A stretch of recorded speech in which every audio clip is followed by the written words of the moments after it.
Hola, ¿qué tal? Soy Ernesto Carrillo Villatoro del noveno A, Facultad de Derecho, Extensión San Cristóbal de las Casas, Campus 3.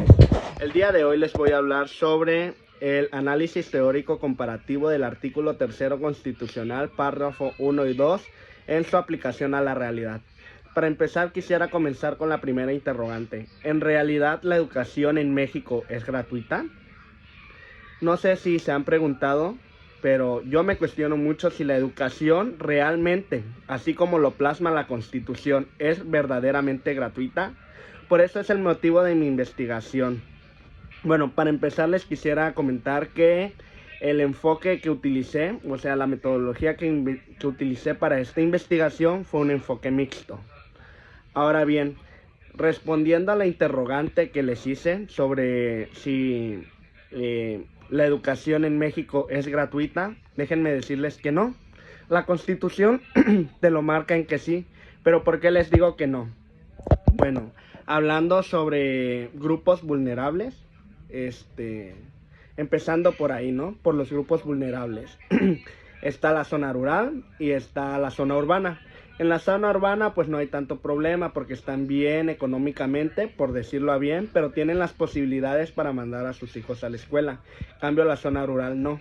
Entonces, pues ahí está, ¿no? El detalle. Pero no solo en la zona rural, o sea, también en la zona urbana. ¿Por qué les digo que no? Que la educación no es gratuita, literalmente no. La Constitución te lo marca que sí, pero en realidad no. ¿Por qué? Porque te piden cuotas escolares voluntarias, por decirlo así.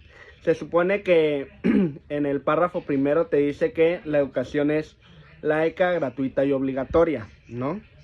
¿Qué entendemos por gratuita? De que no se paga nada. Pero no sé si se han dado cuenta de que cuando ustedes van a inscribir a sus hijos a kinder, primaria, secundaria, preparatoria o universidad, les piden un pago de reinscripción. No se debería de hacer. ¿Por qué? Porque se supone que el gobierno le está dando el recurso necesario a las escuelas para que ellos no pidan ningún pago de reinscripción, pero no es así, ¿verdad? Entonces, la culpa acá es del gobierno, ¿no? No de la escuela, por decirlo así. Ese día estaba hablando con el licenciado Emanuel Manso Barrera y le estaba platicando este tema de investigación. Entonces el licenciado me dice, a ver, tú me dices de que las escuelas te piden el pago de reinscripción, pero ¿por qué lo hacen? ¿Por qué? Porque el gobierno no le da a las escuelas el recurso suficiente para que se puedan defender por sí solas, o sea, para que no le pidan el dinero a los padres. Esta es una cuota mínima que se le pide a los padres para que la escuela se mantenga por sí sola, para el mantenimiento de los baños, para el mantenimiento de la escuela y todo eso, que se supone que el gobierno lo debería de dar, pero no es así. Por eso es que vienen afectando a los padres, ¿no? Por el pago de reinscripción. Ahora bien, el material didáctico lo debería de dar el gobierno, pero no, ¿verdad? Siempre les piden a los padres material didáctico para los alumnos y así. Uniformes, transporte, actividades extracurriculares. En zonas rurales y marginadas, pues ahí, pues o sea, lo piden, pero cada quien a sus posibilidades, ¿no? Ahora bien, la falta de infraestructura básica en zonas rurales. No hay baños adecuados, espacios de recreo o de tecnología. No cumple con muchas regiones esta educación laica, gratuita y obligatoria. Entonces, ahorita voy a hablar sobre la obligatoriedad. En factores culturales, sociales y económicos no se da la obligatoriedad. ¿Por qué? Para empezar, hablando de la cuestión económica, hay muchas personas de que se salen de estudiar. ¿Por qué? Porque sus padres no están bien económicamente o sus padres simplemente te dicen, ¿sabes qué? Yo ya no te puedo dar el estudio y te tienes que ir a trabajar, siendo realistas. Entonces acá se da el trabajo infantil en la obligatoriedad, ¿no? Se salen porque no hay dinero y simplemente tienen que apoyar a la familia, o sus papás ya no pueden y así. hay violencia, hay desplazamiento, se van para una mejor vida y todo eso, se salen de estudiar, hay desigualdad de género, por eso hay muchas mujeres de que no estudian, no se les da la plática como tal, ¿verdad? Entonces, estas limitan las capacidades de los estudiantes para seguir estudiando, ¿no? Por los factores económicos, sociales y culturales. Ahora bien, a ver, ¿cómo se dice? Permítanme tantito porque me pongo nervioso y a veces se me olvidan algunas cosas. Entonces, déjenme checar algo. Ya. Ya. Ahora bien, les voy a hablar sobre las violaciones de los derechos humanos, sobre el artículo 3 constitucional, párrafo primero y segundo. Al no cumplirse lo que dice tal cual el artículo 3 constitucional, párrafo 1 y 2, viola ciertos derechos humanos fundamentales que tenemos nosotros, ¿no? Entonces, les quisiera comentar. El artículo 3 constitucional establece el derecho a la educación, reconociéndolo como un derecho fundamental y universal. Los primeros dos párrafos de este artículo son esenciales para asegurar que todas las personas tengan acceso a una educación de calidad, laica, gratuita y obligatoria, que fomente el desarrollo integral y la igualdad de oportunidades. Ahora bien, el incumplimiento de estos párrafos afecta a los derechos humanos de las personas de las siguientes maneras. Principalmente la violación del derecho a la educación, ¿no? Como lo plasma la Constitución. La desigualdad social y falta de oportunidades. La limitación del desarrollo personal y social, afectación a otros derechos humanos. Entonces, como nos damos cuenta, la Constitución te marca una cosa, ¿no? Te dice la educación es así, así, así, y te lo marca de una manera bonita. Pero en realidad no es así. O sea, si lo vemos y lo analizamos, creo que hay muchas personas que no se han dado el momento de analizar y todo eso. Este punto, en realidad no es gratuita, porque te piden un pago de reinscripción. Por eso me basé yo en esta investigación, porque dije yo, ¿cómo puede ser posible de que el artículo 3 constitucional te hable de una educación laica, gratuita y obligatoria y no sea así? O sea, en todo el país no se da así, no. Y son algunas personas las que no pagan el pago de reinscripción, pero ¿por qué? Porque meten su amparo, por decirlo así, ¿no? Entonces, saben sus derechos y todo eso, entonces dicen, ¿sabes qué? Yo no te voy a apoyar y todo eso, escuela. Pero en realidad la escuela lo pide, ¿por qué? O sea, esto tiene sus pros y sus contras, ¿no? ¿Por qué lo pide la escuela? Porque simplemente el gobierno no te da el apoyo como tal. O sea, no le da el apoyo a la escuela. No les da infraestructura, no les da material didáctico, no les da todo. Tienen que pagar, o sea, el pago de maestros y todo eso sí lo tienen, ¿no? El pago de conserjes y así. Pero lo que da el gobierno para las escuelas no alcanza, entonces por eso te piden un pago de reinscripción. Entonces, como les había dicho, se violan muchos derechos humanos.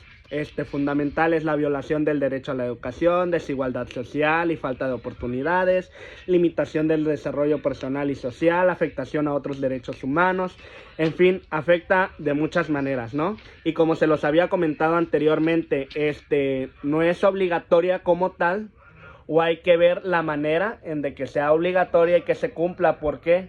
Porque hay muchos factores sociales, culturales y económicos principalmente que hacen que muchas personas se salgan de estudiar por la falta de economía. Aunque hayan apoyos económicos, becas y todo eso que está implementando el gobierno, pero como tal, las becas no se las dan a todos. No, es igual como lo plasma la Constitución, el artículo 3 constitucional. El gobierno te lo pinta de una manera, pero en realidad la realidad es otra. Entonces yo quisiera terminar este video con una frase muy bonita, ¿no? Para mí, en mi punto personal. Entonces quisiera decirles que la educación no solo es un derecho en sí mismo, sino un facilitador de otros derechos fundamentales. Si tienen dudas, comentarios y algo por el estilo, Déjenme un comentario y yo se los voy a responder con todo gusto. Cuando tenga tiempo y todo eso, se los voy a responder. Espero y les haya quedado claro el tema y que no tengan alguna duda. Y si tienen alguna duda, con toda confianza, échenme un comentario y yo se los voy a responder. Con toda confianza. Y, perdón, es que yo me emociono, ¿no? Espérenme tantito, porque ya me tardé, ¿verdad? Y como les digo, se me olvidan algunas cosas. Bueno, sí lo voy a dejar así, pero les quería hacer algunas preguntas para que tomen conciencia y se las respondan a sí mismo. ¿En qué medida los costos indirectos, como son materiales escolares, transportes, uniformes, cuotas voluntarias, afectan el cumplimiento de la garantía de la educación gratuita prevista en el artículo 3º constitucional? ¿Qué impacto tiene la insuficiencia de recursos públicos en la cobertura y calidad de la educación en áreas rurales marginadas? ¿No? ¿Cómo se están abordando las brechas de género en el acceso a la educación obligatoria, especialmente en comunidades indígenas y rurales, donde las niñas pueden ser más vulnerables a la deserción escolar? Ahora bien, ¿cómo afecta la desigualdad en distribución de recursos, infraestructura, formación docente, materiales educativos en la calidad educativa que se ofrece en distintas regiones del país? ¿En qué medida las políticas públicas actuales son adecuadas para garantizar que la educación en México gratuita, laica y obligatoria de tal manera? ¿Qué papel juegan los gobiernos estatales y locales en la implementación de las reformas educativas relacionadas en el artículo 3º? ¿Y cómo se coordinan con las políticas nacionales para asegurar el cumplimiento de estas decisiones?